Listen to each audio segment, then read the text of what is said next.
जो खबर हमारी माटी से उपजे और पूरे देश में गूंजे, आपके हाथों के पन्नों से लेकर आपकी उंगलियों की डिजिटल स्क्रीन तक, नवा छत्तीसगढ़ की अपनी बुलंद आवाज, बेबाक, सच्ची और बिल्कुल सटीक, गढ़ने पत्रकारिता के नए आयाम। आ रहा है उज्जवल भूमि। उज्जवल भूमि प्रिंट और डिजिटल पर बहुत जल्द।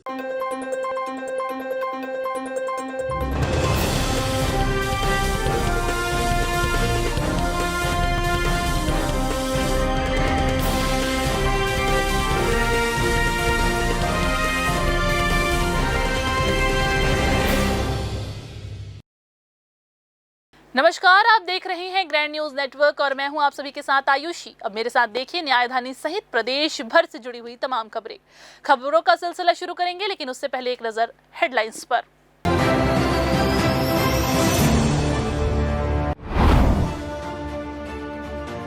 बिलासपुर में स्वाइन फ्लू के 7 मरीज मिले, 5 स्वस्थ होकर लौटे घर, 2 का अपोलो में इलाज जारी।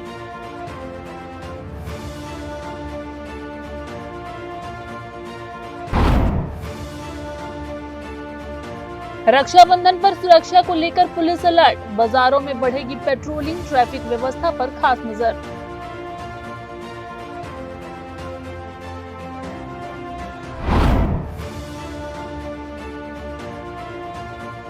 पचपेड़ी की ओखर गौशाला में 23 गौवंश की मौत, चारा पानी की कमी के आरोप से मचा हड़कंप।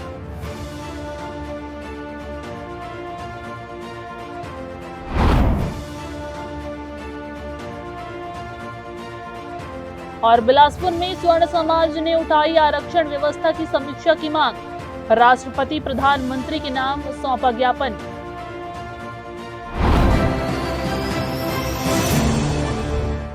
तो ये थी आज की हेडलाइंस और अब खबरें विस्तार से। बिलासपुर में स्वाइन फ्लू यानी H1N1 के 7 मरीज मिलने के बाद स्वास्थ्य विभाग ने निगरानी बढ़ा दी है। जी हां, संक्रमित मरीजों में 5 उपचार के बाद स्वस्थ होकर घर लौट चुके हैं, जबकि 2 मरीजों का इलाज फिलहाल अपोलो अस्पताल में जारी है।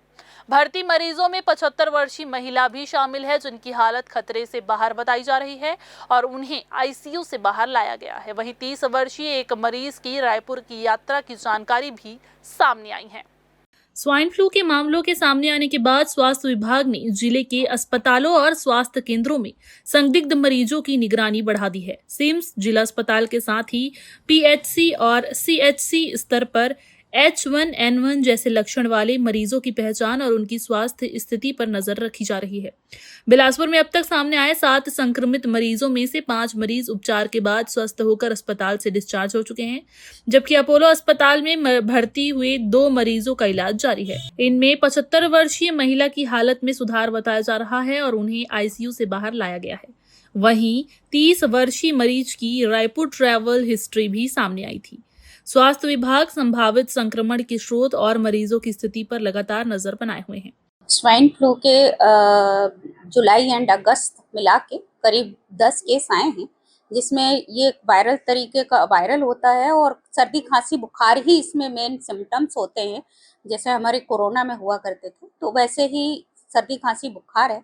यदि किसी को सर्दी खांसी बुखार है तो लोगों से यही अपील रहेगी कि वो घर पे रहें, कम से कम मार्केट और दूसरी जगह ना घूमें, जिससे ये फैल सकता है। अभी हमारे पास सभी केस ठीक हो गए हैं, बाकी 3 केस एक्टिव हैं, जिसमें अभी एक केस जो है आईसीयू से 75 ईयर्स की थी फीमेल, जो कि बाहर आ गई हैं, और आज एक केस मिला है, तो मिला के 2 एक्टिव केस हैं, तो जिनका ट्रीटमेंट अपोलो में चल रहा है। और यदि किसी प्रकार के उस जगह का घर जहाँ भी हमें केस मिलता है वहाँ पे हम घर सर्वे कराते हैं। यदि कोई भी सर्दी खांसी का पेशेंट है तो उसका हम सैंपल लेके सिम्स में, हमारा जो RT-PCR होता है वहाँ पे हम सिम्स में भेज रहे हैं और उसको समय पे इलाज दिलवाते हैं। हाँ, पहले जितने भी थे, कम से कम इसमें 8 केस ऐसे हैं जो कि ट्रैवल हिस्ट्री की ही हैं, और बाकी अभी 2 केस हमारे बिलासपुर के ही हैं, जिसमें नो हिस्ट्री है। कैमरामैन राकेश खरे के साथ पिंटू दुबे की रिपोर्ट। बिलासपुर में केंद्रीय मंत्री तोखन साहू सर्दी जुकाम और बुखार की शिकायत के बाद स्वास्थ्य परीक्षण कराने सिम्स अस्पताल पहुंचे। उन्होंने ओपीडी में चिकित्सकों से अपना चेकअप कराया और स्वास्थ्य संबंधित जरूरी जानकारी ली। इस दौरान केंद्रीय मंत्री ने अस्पताल की व्यवस्थाओं का भी जायजा लिया। उन्होंने विभिन्न सुविधाओं और मरीजों को मिल रही स्वास्थ्य सेवाओं के बारे में जानकारी ली। साथ ही अस्पताल में इलाज करा रहे मरीजों से बातचीत कर उनकी समस्याएं भी जानी। केंद्रीय मंत्री ने सिम्स प्रबंधन से मरीजों को बेहतर और सुचारू स्वास्थ्य सुविधा उपलब्ध कराने पर जोर दिया। अस्पताल में व्यवस्थाओं को लेकर अधिकारियों से भी जानकारी ली गई। केंद्रीय मंत्री के सिम्स पहुंचने के दौरान अस्पताल परिसर में आवश्यक व्यवस्थाएं भी सक्रिय रही। इधर बिलासपुर के मंगला चौक स्थित 36 सिटी मॉल के एक्वा वेलनेस स्पा सेंटर में काम करने वाली युवती ने संचालक भाइयों पर गंभीर आरोप लगाए हैं। युवती का आरोप ये है कि देह व्यापार करने से मना करने पर उसके साथ छेड़छाड़ और मारपीट की गई, मोबाइल छीना गया और पुलिस में शिकायत करने पर जान से मारने की धमकी भी दी गई। शिकायत के आधार पर अमन सेन और लोकेश सेन के खिलाफ मामला दर्ज कर जाँच शुरू कर दी गई है। मिली जानकारी के मुताबिक पीड़िता करीब 3 महीने से एक्वा वेलनेस स्पा सेंटर में काम कर रही थी। आरोप ये है कि स्पा संचालक अमन सेन उस पर गलत नियत रखता था और उसे प्राइवेट कैबिन में ले जाकर अनुचित तरीके से स्पर्श करता था। युवती ने इसका विरोध किया और काम छोड़ने की बात कही तो उसका पिछले महीने का वेतन रोक दिया गया। 22 अगस्त को जब वो सैलरी मांगने पहुंची तो उसके साथ कथित तौर पर बदसलूकी की गई और इसके बाद 25 अगस्त की शाम करीब 7 बजे वो दोबारा स्पा सेंटर पहुंची, जहां लोकेश सेन से भी विवाद हो गया। ये 36 सिटी मॉल में संचालित एक स्पा है, जहां पे जो युवती है उन्होंने थाना सिविल लाइन में आके एक रिपोर्ट दर्ज कराया कि स्पा का जो मालिक है उसने उसके साथ मारपीट गाली गलौज की है और साथ ही में उसके साथ छेड़खानी किया है। इसमें थाना सिविल लाइन में अपराध पंजीबद्ध किया गया। शीघ्र आरोपी को गिरफ्तार कर जुडिशियल रिमांड पे भेजा जाएगा। पीड़िता का आरोप है कि घटना का वीडियो बनाने की कोशिश करने पर लोकेश सेन ने उसका मोबाइल छीन लिया और उसके साथ मारपीट की। आरोप है कि उसका हाथ मरोड़ने से हाथ और कंधे में चोट आ गई। युवती ने यह भी आरोप लगाया है कि आरोपी ने सीसीटीवी फुटेज डिलीट करने और ऊंची पहुंच होने की बात कहते हुए उसे धमकाया। बाद में अमन सेन ने फोन पर गाली गलौज की और पुलिस में शिकायत करने पर जान से मारने की धमकी दी। शिकायत के बाद अमन सेन और लोकेश सेन के खिलाफ मामला दर्ज किया गया है। पुलिस अब पूरे मामले की जांच कर रही है। कैमरामैन राकेश खरे के साथ पिंटू दुबे की रिपोर्ट। बिलासपुर कटनी रेल मार्ग पर भनवाटन टनल के अंदर तेंदुआ दिखाई देने का मामला सामने आया है। तेंदुए की पटरी पर दौड़ते हुए वीडियो सामने आने के बाद रेलवे और वन विभाग में हलचल मच गई है। बताया जा रहा है कि ट्रेन के यार्ड ने टनल के अंदर पटरी पर दौड़ते तेंदुए का वीडियो अपने मोबाइल कैमरे में रिकॉर्ड किया, जो अब वायरल हो रहा है। वीडियो में तेंदुआ रेलवे ट्रैक पर दौड़ता हुआ दिखाई दिया। भनवाटन टनल का ये वीडियो पूरा बताया जा रहा है और वीडियो सामने आने के बाद रेल मार्ग से गुजरने वाले यात्रियों और आसपास के लोगों में भी चर्चा शुरू हो गई है। तेंदुओं के रेलवे ट्रैक तक पहुंचने से वन्य जीवों की आवाजाही को लेकर भी सवाल उठ रहे हैं। मामले की सूचना वन विभाग को दे दी गई है। विभाग द्वारा वीडियो की पुष्टि करने के साथ ही क्षेत्र में तेंदुए की मौजूदगी और उसकी गतिविधियों की जानकारी जुटाई जा रही है। वन विभाग की टीम द्वारा आसपास के क्षेत्र में निगरानी बढ़ाए जाने की संभावना है। फिलहाल वक्त हो चला है एक छोटा सा ब्रेक लेने का। ब्रेक के बाद जारी रहेंगी खबरें। आप बने रहिए ग्रैंड न्यूज के साथ। जो खबर हमारी माटी से उपजे और पूरे देश में गूंजे, आपके हाथों के पन्नों से लेकर आपकी उंगलियों की डिजिटल स्क्रीन तक, नवा छत्तीसगढ़ की अपनी बुलंद आवाज, बेबाक, सच्ची और बिल्कुल सटीक, गढ़ने पत्रकारिता के नए आयाम। आ रहा है उज्जवल भूमि। उज्जवल भूमि प्रिंट और डिजिटल पर बहुत जल्द। जय जया प्राइवेट ITI NCVT से मान्यता प्राप्त एंड ISO सर्टिफाइड 10वीं पास विद्यार्थियों के लिए 2 year electrician course, COPA 1 year course, computer operating and programming assistant course, best classroom facility, admissions open. Jai Jaya private ITI, riverview colony, Koni, Bilaspur, Chhattisgarh. Dr. C.V. Raman University offers high-quality education to students, particularly those from difficult geographical areas of Central India. The flourishing 70-acre campus boasts of more than 120 state-of-the-art laboratories, smart classrooms, research centers, and a plethora of on-campus facilities that provide easy access. Dr. C.V. Raman University. Be the change. Break के बाद आप सभी का स्वागत है। रक्षाबंधन पर्व को लेकर पुलिस ने सुरक्षा व्यवस्था को लेकर तैयारियां तेज कर दी है। त्योहारों के दौरान बाजारों में बढ़ने वाली भीड़ और वाहनों की आवाजाही को देखते हुए अतिरिक्त पुलिस अधीक्षक ग्रामीण मधुलिका सिंह ने थाना प्रभारियों, पुलिस अधिकारियों और यातायात विभाग को सतर्क रहने के निर्देश दिए। भीड़भाड़ वाले इलाकों में पेट्रोलिंग बढ़ाने के साथ ही यातायात व्यवस्था सुचारू रखने और किसी भी तरह की परेशानी की स्थिति में तत्काल मदद पहुंचाने पर जोर दिया गया। रक्षाबंधन के दौरान बाजारों और प्रमुख मार्गों पर लोगों की आवाजाही बढ़ने की संभावना है। इसे देखते हुए पुलिस ने अपने अपने क्षेत्रों में सुरक्षा व्यवस्था मजबूत रखने और लगातार निगरानी करने की तैयारी की है। थाना स्तर पर पेट्रोलिंग बढ़ाने के साथ भीड़भाड़ वाले स्थानों पर विशेष नजर रखी जाएगी। वहीं यातायात विभाग को भी प्रमुख बाजारों और मार्गों पर यातायात व्यवस्था बनाए रखने के लिए सतर्क रहने को कहा गया है, ताकि त्योहार के दौरान जाम और अव्यवस्था की स्थिति न बने। जिले में राखी के त्योहार को ध्यान में रखते हुए वरिष्ठ पुलिस अधीक्षक महोदय के द्वारा सभी थाना प्रभारी एवं राजपत्रित अधिकारी और राजपत्रित अधिकारियों को एवं यातायात को स्पेशली निर्देशित किया गया है कि किसी भी प्रकार से जो बहनें अपने भाई को राखी बांधने के लिए जा रही हो तो उनके साथ कोई जाम न हो और न ही किसी प्रकार का दुर्घटना हो, और जो बाजार में भीड़भाड़ रहती है उसमें भी लोगों को कन्वीनियंस हो, सुविधा हो, उसको ध्यान में रखते हुए व्यापक स्तर पर पेट्रोलिंग कर सतत निगाह रखने के निर्देश दिए गए हैं, जिसमें सभी थाना प्रभारी अपने अपने क्षेत्र में व्यवस्था लगाएंगे और निगाह बना रखे कार्रवाई करनी है। और सभी आपके माध्यम से सभी से अपील है कि जब कभी भी बहनें जो है अपने भाइयों को राखी बांधने के लिए जा रहे हो तो हड़बड़ाए नहीं, आराम से जाएं, किसी भी प्रकार का दुर्घटना न हो इसका ध्यान रखें, और किसी भी प्रकार की असुविधा होती है किसी को तो तत्काल पुलिस को संबंधित जो थाना है नियरेस्ट में जो भी होंगे उनको सूचना दें ताकि हम उसको मदद कर सकें। पुलिस की ओर से आम लोगों से भी सावधानी बरतने की अपील की गई है। रक्षाबंधन पर घर से निकलते समय यातायात नियमों का पालन करने और भीड़भाड़ वाले इलाकों में सतर्क रहने को कहा गया है। किसी भी तरह की परेशानी या असुविधा होने पर नजदीकी थाने से संपर्क किया जा सकता है। पुलिस का कहना है कि त्योहार के दौरान लोगों की सुरक्षा और सुगम आवाजाही के लिए सुरक्षा व्यवस्था पर लगातार नजर रखी जाएगी। कैमरामैन राकेश खरे के साथ पिंटू दुबे की रिपोर्ट। रक्षाबंधन पर्व नजदीक आते ही बिलासपुर के बाजारों में रौनक बढ़ गई है। देवकी नंदन चौक समेत शहर के प्रमुख बाजारों में राखी और त्योहारी सामान की खरीदारी के लिए लोगों की भीड़ उमड़ गई।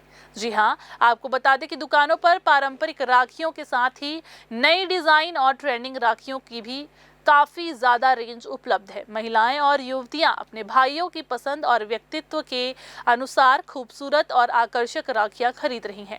बाजार में कम कीमत से लेकर महंगे डिजाइनर राखियां हर तरह की हैं और बजट के विकल्प भी यहां पर मौजूद है। रंग बिरंगी राखियों से सजी दुकानें लोगों को आकर्षित कर रही है।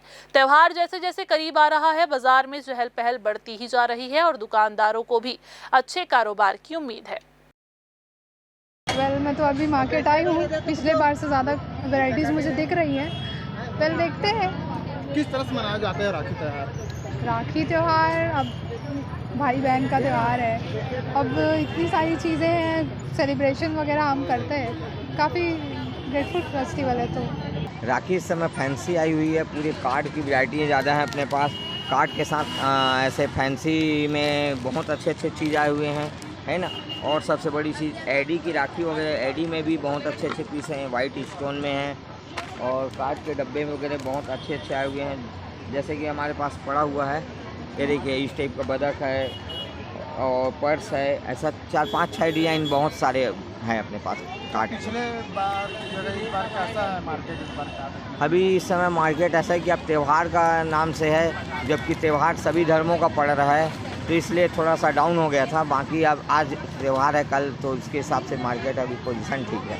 राखी बच्चों के लिए कपड़े वपड़े खरीदारी कर रहे हैं। इस बार कैसा है राखी का? बहुत भीड़ भाड़ का माहौल है, बहुत ही ज़्यादा भीड़ है, गर्मी भी महंगाई ज़्यादा है कि क्या है इस बार राखी? महंगाई बढ़ा है थोड़ा सा, उतना ज़्यादा राखी में नहीं बढ़ा है, ठीक है। भाई बहन के प्रेम और विश्वास का पर्व रक्षाबंधन इस बार 28 अगस्त को मनाया जाएगा। खास बात यह है कि इस बार रक्षाबंधन पर भद्रा की बाधा नहीं रहेगी। शुक्रवार और पूर्णिमा का संयोग पर्व की शुभता को और भी ज्यादा बढ़ा रहा है। ऐसे में बहनें सुबह से शाम तक भाइयों की कलाई पर राखी बांध सकेंगी। पंडित दिनेश पांडे महाराज के अनुसार राहु काल को छोड़कर पूरे दिन राखी बांधना शुभ रहेगा। राहु काल सुबह 10:30 बजे से दोपहर 12 बजे तक रहेगा। इस अवधि को छोड़कर सुबह से शाम तक बहनों के पास राखी बांधने के लिए पर्याप्त समय रहेगा। इससे शुभ मुहूर्त को लेकर परिवारों में किसी तरह का असमंजस नहीं रहेगा।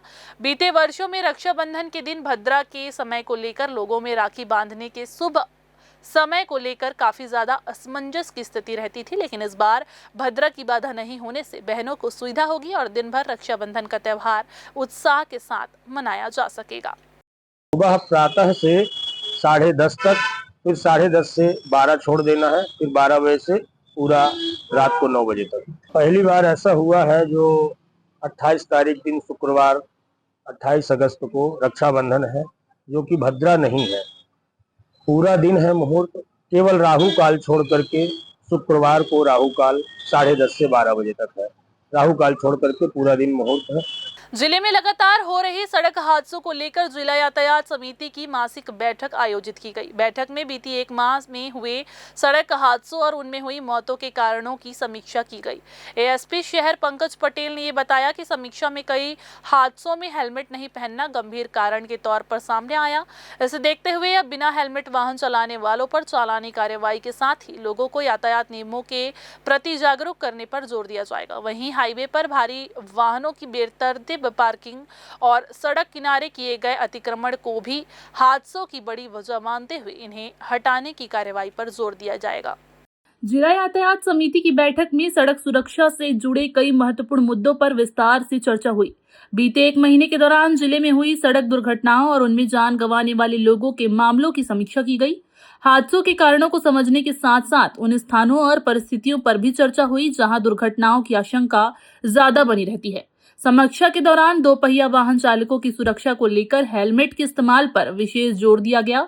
अधिकारियों के मुताबिक कई सड़क हादसों में हेलमेट नहीं पहनने की वजह से दुर्घटना का असर गंभीर हुआ है।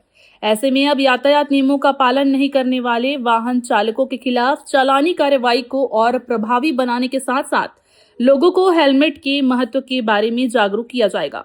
खास तौर पर 2 पहिया वाहन चालकों से सुरक्षित सफर के लिए हेलमेट पहनने की अपील की जाएगी। बिल्कुल, छत्तीसगढ़ पुलिस के द्वारा 15 अगस्त से 2 अक्टूबर तक विशेष अभियान चलाया जा रहा है, जिसमें ज्यादा से ज्यादा लोगों को जो साइबर ठगी के विरुद्ध में जागरूक किया जा सके और इस तरह की घटनाएं ना हो, उसकी रोकथाम किया जा सके। इसके लिए इसी क्रम में हर हफ्ते अलग अलग कुछ कार्यक्रम रखे गए हैं। जैसे पहले हफ्ते में पूरे स्कूल कॉलेजों में इसकी जागरूकता हेतु किया गया। दूसरे हफ्ते जितने जो वित्तीय संस्थान है, बैंक हैं और जो हमारे वरिष्ठ नागरिक हैं, उनको जागरूक किया जा रहा है। तो इसी में रक्षाबंधन पर्व को ध्यान में रखते हुए लोगों को और अधिक जागरूक करने के लिए पुलिस विभाग के द्वारा एनसीसी, स्काउट और अन्य जो भी आम नागरिक हैं, उनकी सहायता से लोगों को रक्षा सूत्र बांधा जा रहा है, मतलब साइबर जागरूकता के लिए, ताकि लोगों को ज्यादा से ज्यादा इसमें अवेयर किया जा सके और ताकि वो साइबर मतलब ऐसे ऑनलाइन ठगी के शिकार ना हो। तो इसके लिए प्रयास किया जा रहा है। बैठक में हाईवे और प्रमुख सड़कों पर यातायात व्यवस्था को लेकर भी गंभीरता से चर्चा हुई। सड़क किनारे बड़े वाहनों और ट्रकों की गलत तरीके से पार्किंग के कारण यातायात प्रभावित होने के साथ दुर्घटना का खतरा भी बढ़ता है।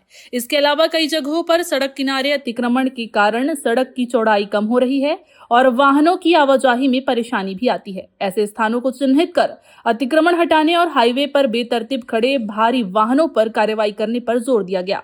बैठक में साफ किया गया कि सड़क सुरक्षा केवल कार्रवाई तक सीमित नहीं रहेगी, बल्कि वाहन चालकों और आम लोगों को लगातार जागरूक भी किया जाएगा। यातायात नियमों का पालन, हेलमेट का इस्तेमाल और सड़क पर अनुशासन के जरिए हादसों को कम करने की दिशा में लगातार काम किया जाएगा। कैमरामैन राकेश खरे के साथ पिंटू दुबे की report.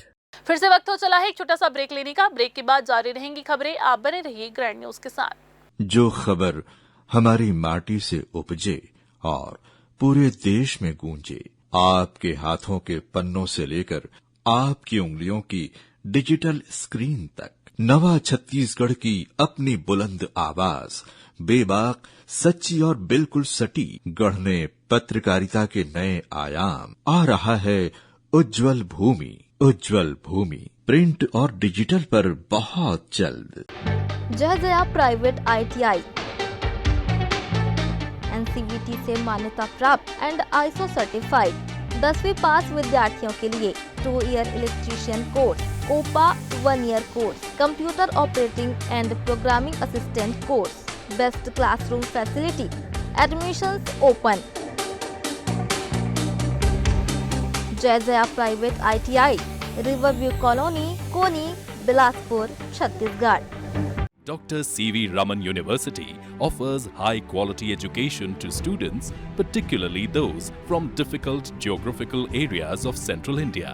The flourishing 70-acre campus boasts of more than 120 state-of-the-art laboratories, smart classrooms, research centers, and a plethora of on-campus facilities that provide easy access. Dr. C.V. Raman University. Be the change. Break के बाद आप सभी का एक बार फिर से स्वागत है।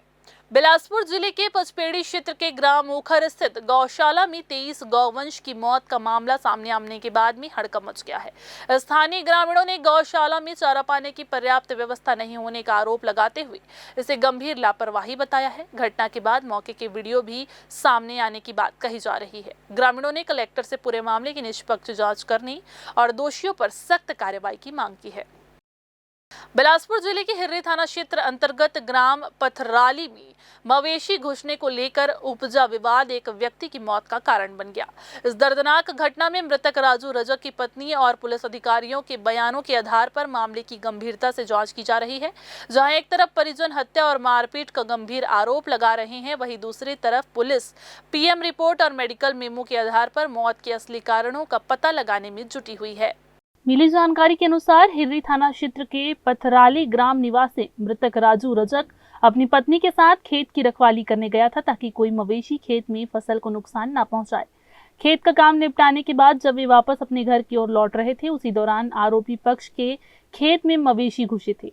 आरोपी पक्ष ने राजू रजक पर यह आरोप लगाते हुए विवाद करना शुरू कर दिया कि उसी ने मवेशी को उनके खेत में छोड़ा है, जिसके बाद दोनों पक्षों के बीच तीखी बहस हुई और उस समय मामला शांत होने पर वे अपने अपने घर लौट गए थे।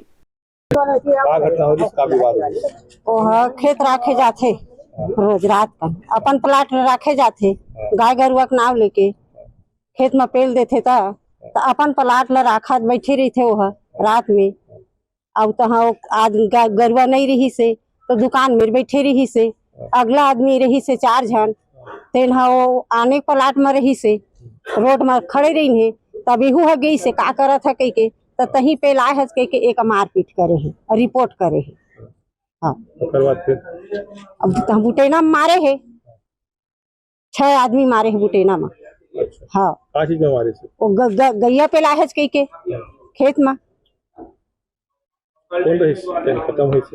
मोर आदमी है रही से वही राजू वही मारे है कूट कूट ले दुकान में। हाँ मोर नाम दुकान ले अंदर में पहली मारे है दुकान अंदर तो वो कौसी खना बाहर निकाले हो मल्ला मोर दुकान अंदर झन मारा के तो बाहर में मारे मार पीट के एला भगा है तो यह घर आए और रात के फेर गए है ना तो फिर खेत डहर गई से मोला खुद बताई से वह कि मोला फलाना ढेकाना आदमी मारे है के। हाँ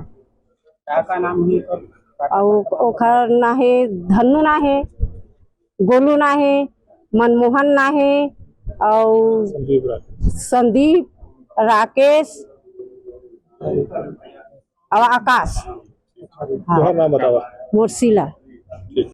घटना के संबंध में मृतक की पत्नी ने रोते हुए मीडिया को बताया कि विवाद के बाद आरोपी पक्ष के लोग दुकान के पास आए और उनके पति राजू रजक के साथ मारपीट शुरू कर दी। महिला ने आरोप लगाया कि आरोपियों ने पहले दुकान के अंदर उनके पति के साथ जमकर मारपीट की और फिर उन्हें घसीटते हुए बाहर खेत की तरफ ले गए, जहां लाठी डंडों से बेरहमी से हमला किया। पीड़ित परिवार ने इस मामले में धन्नू, गोलू, मनमोहन, संदीप, राकेश और आकाश सहित कई लोगों पर नामजद हमला करने और मारपीट के बाद घर भगाने का गंभीर आरोप लगाया है और थाने में इसकी औपचारिक रिपोर्ट दर्ज कराई है। में 25 तारीख को कोई विवाद हुआ था। राजू बरेट जो है मृतक है और इसमें जैसा कि आज बताया जा रहा है कि थाने में एक मेमो आया सिंध से जिसमें उसके द्वारा कोई जहरीला पदार्थ लिया गया है। तो पीएम से ये क्लियर हो जाएगा, यदि मारपीट हुई होगी तो पीएम में ये चीज़ें आएंगी और उसकी मौत का कारण क्या है, ये सारी चीज़ें जांच में आएंगी, पता चल जाएगा। इस पूरे मामले पर पुलिस प्रशासन का पक्ष रखते हुए एसएसपी रजनीश सिंह ने ये बताया कि 25 तारीख को एक विवाद हुआ था जिसमें राजू रजक की मौत हो गई। पुलिस के पास थाने से एक मेमो भी सामने आया जिसमें राजू बरेठ की मौत हो गई। पुलिस के पास थाने से एक मेमो भी आया है जिसमें उसके द्वारा कोई जहरीला पदार्थ सेवन किए जाने की बात सामने आ रही है। एसएसपी ने स्पष्ट किया है कि पीएम रिपोर्ट आने के बाद ही ये साफ हो पाएगा कि मारपीट से चोटें आई थी या नहीं और विस्तृत जांच के बाद ही मौत के वास्तविक कारणों का खुलासा हो सकेगा। कैमरामैन राकेश खरे के साथ पिंटू दुबे की रिपोर्ट। पचपेड़ी थाना क्षेत्र के जोंधरा गांव में गुरुवार सुबह एक युवक का शव पेड़ पर लटका मिलने से सनसनी फैल गई। रामसागर बांधा तालाब के किनारे कदम के पेड़ पर युवक का शव मिला। मृतक की पहचान 22 वर्षीय शांतनु यादव के रूप में हुई है। घटना की सूचना के बाद मौके पर पहुंची टीम ने शव को नीचे उतारकर पंचनामा कार्रवाई की और पीएम के लिए भेज दिया है। फिलहाल मौत के कारणों का स्पष्ट पता नहीं चल पाया है और मामले की जाँच की जा रही है। जानकारी के मुताबिक गुरुवार सुबह कुछ ग्रामीण रामसागर बांधा तालाब की ओर गए थे। इसी दौरान उनकी नजर कदम के पेड़ पर लटके युवक के शव पर पड़ी। शव दिखाई देने के बाद ग्रामीणों ने आसपास के लोगों और मृतक के परिजनों को इसकी जानकारी दी। देखते ही देखते मौके पर लोगों की भीड़ जुट गई। मृतक शांतनु यादव पिता छन्नू यादव उम्र 22 वर्ष कुड़ीपारा रामायण चौक जोंधरा का निवासी बताया गया है। घटना की जानकारी मिलने के बाद पचपेड़ी थाना की टीम मौके पर पहुंची और शव को पेड़ से नीचे उतरवाया। इसके बाद पंचनामा तैयार कर शव को पोस्टमार्टम के लिए भेजा गया। तो जोंधरा निवासी शांतनु यादव उम्र 22 वर्ष के द्वारा और पेड़ पर गमछा से फांसी लगाने की सूचना मिली थी। सूचना पर तत्काल मौके पर पुलिस टीम पहुंची हुई है। मामले में अभी प्रथम दृष्टया मर्ग कायम किया गया है और अग्रिम कार्यवाही जारी है। फिलहाल युवक ने ये कदम किन परिस्थितियों में उठाया इसे लेकर स्थिति स्पष्ट नहीं है। पुलिस मामले की जांच कर रही है और परिजनों तथा आसपास के लोगों से जानकारी जुटाई जा रही है। पोस्टमार्टम रिपोर्ट आने के बाद ही मौत की वास्तविक वजह सामने आने की बात कही जा रही है। कैमरामैन राकेश खरे के साथ पिंटू दुबे की रिपोर्ट। बिलासपुर रेलवे स्टेशन पर ट्रेन में चढ़ने के दौरान महिला यात्री का पर्स चोरी करने के मामले में जीआरपी ने एक महिला को गिरफ्तार किया है। आरोपी महिला के कब्जे से चोरी का पर्स, चांदी के पायल, बिछिया और 3000 रुपए नगद बरामद किए गए हैं। जीआरपी के मुताबिक आरोपी महिला पश्चिम बंगाल की रहने वाली है और अंतर्राज्यीय चोर गिरोह से जुड़ी हुई है। मामला 26 अगस्त की सुबह बिलासपुर रेलवे स्टेशन के प्लेटफॉर्म नंबर 2 का है। लिंगियाडी निवासी 32 वर्षीय छाया यादव कोरबा लोकल ट्रेन से कोरबा जाने के लिए स्टेशन पहुंची थी। ट्रेन आने के बाद भीड़ के बीच चढ़ते समय किसी अज्ञात व्यक्ति ने उनका लेडीज पर्स चोरी कर लिया। पर्स में एक जोड़ी चांदी की पायल, एक जोड़ी चांदी की बिछिया और 3000 रुपए नगद रखे थे। शिकायत मिलने के बाद जीआरपी ने मामला दर्ज कर जांच शुरू की है। तलाश के दौरान प्लेटफॉर्म नंबर 1 के हावड़ा छोर पर संदिग्ध महिला सकीना वेद को पकड़ा गया। उनके कब्जे से चोरी का पर्स और उसमें रखी चांदी के जेवर व 3000 रुपए नगद बरामद हुए। बरामद सामान की कुल कीमत करीब 17,400 रुपए बताई गई है। आपको बता दें कि आरोपी सकीना वेद पश्चिम बंगाल के पुरुलिया जिले की रहने वाली है। जीआरपी ने उसे 26 अगस्त को गिरफ्तार कर बिलासपुर न्यायालय में पेश किया। कैमरामैन राकेश खरे के साथ पिंटू दुबे की रिपोर्ट। फिर से वक्त हो चला है एक छोटा सा ब्रेक लेने का। ब्रेक के बाद जारी रहेंगी खबरें। आप बने रहिए ग्रैंड न्यूज के साथ। जो खबर हमारी माटी से उपजे और पूरे देश में गूंजे, आपके हाथों के पन्नों से लेकर आपकी उंगलियों की डिजिटल स्क्रीन तक, नवा छत्तीसगढ़ की अपनी बुलंद आवाज, बेबाक, सच्ची और बिल्कुल सटीक, गढ़ने पत्रकारिता के नए आयाम। आ रहा है उज्जवल भूमि। उज्जवल भूमि प्रिंट और डिजिटल पर बहुत जल्द। जय जया प्राइवेट ITI NCVT से मान्यता प्राप्त एंड ISO सर्टिफाइड 10वीं पास विद्यार्थियों के लिए 2 year electrician course, COPA 1 year course, computer operating and programming assistant course, best classroom facility, admissions open.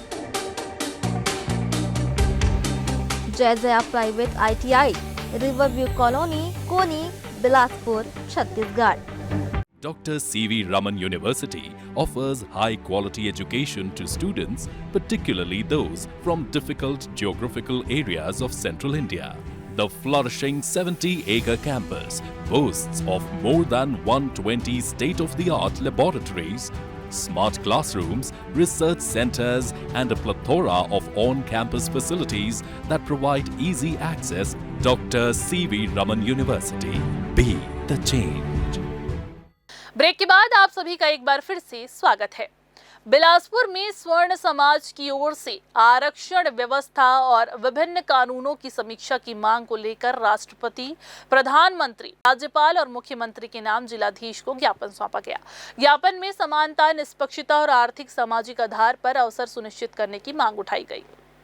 Bilaspur में स्वर्ण समाज के लोगों ने जिलाधीश के माध्यम से राष्ट्रपति, प्रधानमंत्री, छत्तीसगढ़ के राज्यपाल और मुख्यमंत्री के नाम ज्ञापन सौंपकर वर्तमान आरक्षण व्यवस्था तथा इससे जुड़े कानूनों और नीतियों की समीक्षा की मांग की है। ज्ञापन में यूजीसी इक्विटी रेगुलेशन 2026, अनुसूचित जाति एवं अनुसूचित जनजाति अत्याचार निवारण अधिनियम 1989, कर्नाटक के प्रस्तावित रोहित वेमुला बिल 2026 और आरक्षण व्यवस्था का उल्लेख करते हुए ये कहा है कि बदलती सामाजिक, शैक्षणिक और आर्थिक परिस्थितियों के अनुरूप नीतियों की समय समय पर समीक्षा जरूरी है। हम लोग आज सवर्ण जो समाज के लोग हैं, माननीय जिलाधीश महोदय के माध्यम से राष्ट्रपति महोदय, प्रधानमंत्री महोदय, राज्यपाल महोदय और मुख्यमंत्री महोदय के को ज्ञापन हम लोगों ने सौंपा है। मूल तौर पर यह जो ज्ञापन है उसकी जो मूल बातें हैं, हमने यूजीसी हम किसी संविधान का विरोध नहीं कर रहे, हम किसी कानून का विरोध नहीं कर रहे, बल्कि मनखे एक समान हम उस धरती के वासी हैं जहां बाबा गुरु घासीदास ने जन्म लिया, जिसके सिद्धांतों पर यह छत्तीसगढ़ की भूमि चलती है। तो हम भी चाहते हैं कि जब मनखे एक समान की हम बात करते हैं तो शिक्षा, रोजगार और अधिकार भी समान। और हो यह रहा है, शासन के जो कानून बन रहे हैं सवर्ण वर्ग के विरोध में जा रहे हैं, चाहे यूजीसी एक्ट है, चाहे वह SC/ST एक्ट 1989 है, या रोहित वेमुला केस है, या फिर जो आरक्षण जो आज वृद्ध हो चुका है, लगभग 8 दशक का जिसको समय दिया गया, परंतु उस आरक्षण का लाभ जिस वर्ग को मिलना था आज तक नहीं मिल पाया। 80 साल के लगभग होने को आ रहे हैं इस देश को आजाद हुए, पर उस वंचित, उस शोषित समाज जिनके लिए आरक्षण लागू किया गया था, आज भी उसी स्थिति पर नजर आ रहे हैं। तो यह क्यों है? इस व्यवस्था को बदलिए, तब हम शायद इसको ठीक कर पाएंगे। ये सारी चीजें हमारा किसी से विरोध नहीं है, परंतु आर्थिक आधार पर सभी को समानता मिलना चाहिए। ज्ञापन देने वालों का ये कहना है कि उनका उद्देश्य किसी वर्ग विशेष के संवैधानिक अधिकारों या संरक्षण को समाप्त करना नहीं है।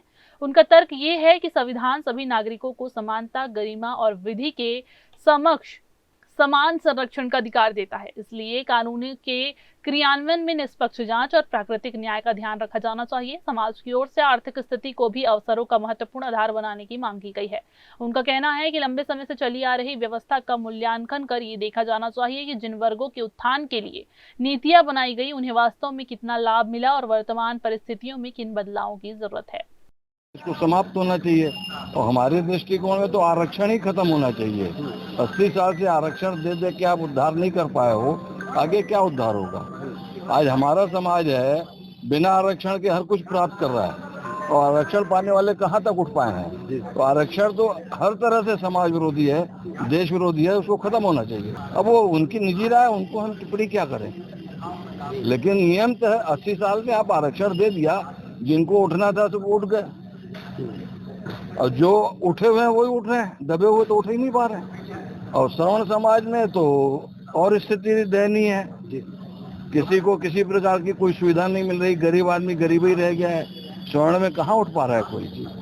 ज्ञापन के दौरान छत्तीसगढ़ की सामाजिक समरसता की परंपरा का भी उल्लेख किया गया। वक्ताओं ने बाबा गुरु घासीदास के संदेश मनखे एक समान को आधार बताते हुए ये कहा कि समाज में किसी के प्रति व्यक्तिगत विरोध नहीं है, बल्कि शिक्षा, रोजगार और अन्य क्षेत्रों में समान अवसर की व्यवस्था होनी चाहिए।